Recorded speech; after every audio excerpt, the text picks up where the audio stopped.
Sénateur Cardozo. Merci, Monsieur le Président. Ma question s'adresse au représentant du gouvernement au Sénat. D'emblée, je vous félicite pour votre nouveau rôle. Ma question porte sur les dépenses fédérales et la création d'emplois. Il y a 9 milliards de dollars qui seront consacrés aux dépenses en matière de défense pour l'exercice financier en cours et pour les prochaines années. Mais comment le gouvernement peut-il s'assurer que nous dépensons autant que possible pour construire l'industrie de la défense au Canada, créer des emplois ici, plutôt que d'acheter de l'équipement qui provient d'un autre pays? Et lorsque nous achetons d'un autre pays, pouvons-nous nous assurer qu'en contrepartie, ces pays feront des achats substantiels au Canada à court terme dans un cadre d'espèce d'accord de réciprocité? En d'autres mots, si on achète 1 milliard de dollars d'un autre pays, en matière de défense et d'armement, eux pourront acheter 1 milliard de dollars de canola. Sénateur Moreau, je vous remercie de votre question. Le gouvernement ne fera pas de compromis en ce qui a trait à la défense des travailleurs canadiens et des entreprises canadiennes. Et bien sûr, on parle ici d'acheter canadiens.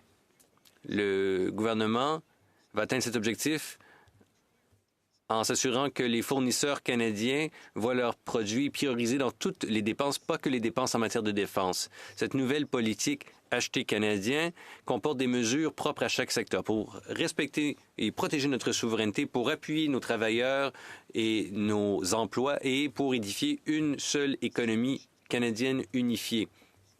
On passe de la fiabilité à la résilience et le gouvernement utilisera tous les outils à sa disposition pour être audacieux dans ses constructions et pour édifier la meilleure économie du G7. Sénateur Cardozo. Merci, c'est encourageant de vous entendre, sénateur. En guise de questions supplémentaires, je vous demanderai ceci. La semaine dernière, le gouvernement a annoncé un prêt d'1,5 milliard de dollars à Algoma Steel. Par le passé, on a vu de nombreux exemples de subventions ou de prêts importants des grandes entreprises consentis par le fédéral et les provinces, mais en fin de compte, les investissements promis ne se sont pas concrétisés ou il y a eu d'énormes primes qui ont été remises à leurs dirigeants dans les mois qui ont suivi. Si ces entreprises sont suffisamment désespérées pour accepter l'aide fédérale, peuvent-elles ne pas l'être aussi pour renoncer aux primes de leurs dirigeants, ce qui en fin de compte n'était pas l'objectif de l'aide financée? Alors comment le gouvernement peut-il s'assurer que l'argent va créer des emplois?